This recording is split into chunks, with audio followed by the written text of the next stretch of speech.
Hello everybody. If you've ever seen any of my previous videos, you'll know that I'm not a fan of elastic in organisers. It's not just the optics. I don't particularly like seeing a high quality and well-made product being held together with a cheap piece of elastic. It's also because elastic deteriorates.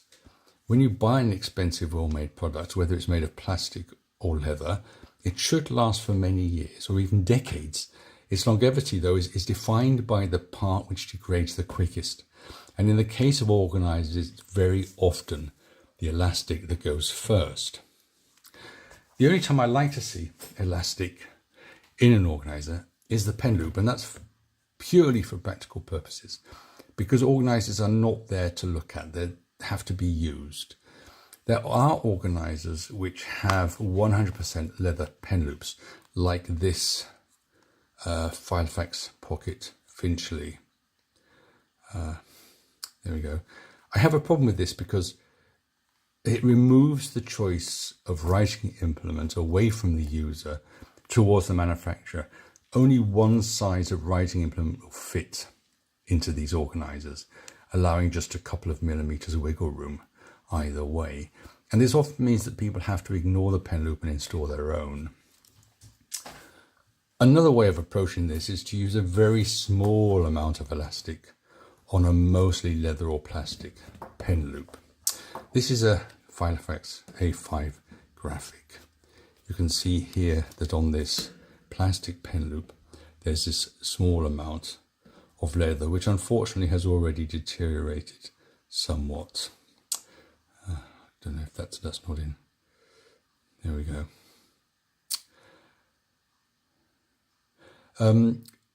Having a very small amount of elastic can mean that this deteriorates or loses its elasticity quite quickly. I'll go into the reasons for that later.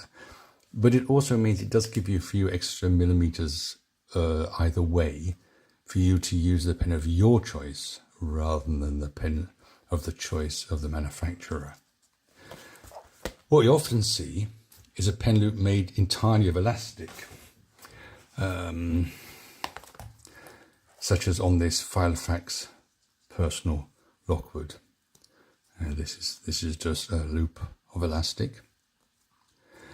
The thing about any product made of an elastic material is that every time you stretch elastic or any elastic material, it loses its elasticity by a very tiny amount. So if you constantly use this, it'll deteriorate more quickly. There's also the fact that there's something called the elasticity point, if I remember correctly from my schoolboy physics. If you stretch elastic beyond a certain point, it will no longer return to its original shape. This means that elastic will always degrade anyway. But there's the additional problem in that your rubber elastic will oxidize in air, it'll deteriorate in light, it becomes brittle, especially if the rubber is not vulcanized. I read online that the only way to stop this happening is to store your product in a dark, cool, dry and air-free environment, which obviously is not practical for our purposes. Let me show you what happens. In this example, you can see that the elastic has simply lost all its elasticity. There's nothing left. This fold is quite old, about 15 years. The cardboard is doing fine, but you can see the elastic has gone. There's nothing left. I haven't pulled this. I haven't overfilled this folder. There's never been more in it than this amount. I have simply slipped these elastics off once a month to do my invoicing. And basically this is just what happens to elastic over time. The problem in cases like this is that it's not easy to replace elastic because of the way it's often fixed to the product. It's often not manufactured in order to be replaceable, and that makes the problem worse.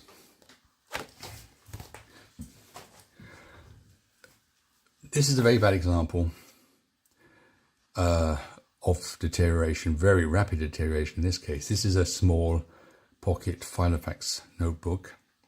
I bought this direct from Filofax, But you can see that the elastic has completely deformed. And this happened within weeks of me receiving it. If I were charitable, I would say that I bought this in a clearance sale and it may not have been stored correctly in the warehouse. However, exactly the same issue is present on another notebook. You can see how floppy this is.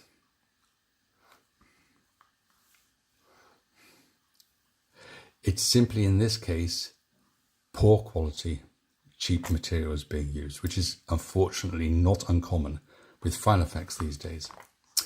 The only reason I kept this in place is because I wanted to show it to you. I will now cut these off because they serve no useful purpose, and as they deteriorate, they get even uglier than they were before. Here's an example of an older product. This is an A4 domino, which I use regularly. So I'm constantly opening this piece of plastic here, this piece of elastic, sorry, not plastic, this piece of elastic, opening and closing it. And it's a little floppier than it was at the beginning, but actually it's still doing its job quite well considering it's 20 years old. But you can see the pen loops, no elasticity left whatsoever. They simply have no use anymore, because unless you clip something onto them, they've just gone. The elastic's just gone completely. And again, this can't be replaced. I don't use these pen loops, but it just goes to show that I see elastic as being the weak point of these organisers. And its degradation reduces the lifetime of the product. This product is fine. This product can go for another 50 years. The elastic can't. We'd have to find a solution for this, and we have to find a solution for the pen loops. Very often these days, when we buy things online without seeing them, or they're wrapped up in packaging, we can't feel the quality. And even if you are able to feel the product, it's not so hard to assess the quality of the leather.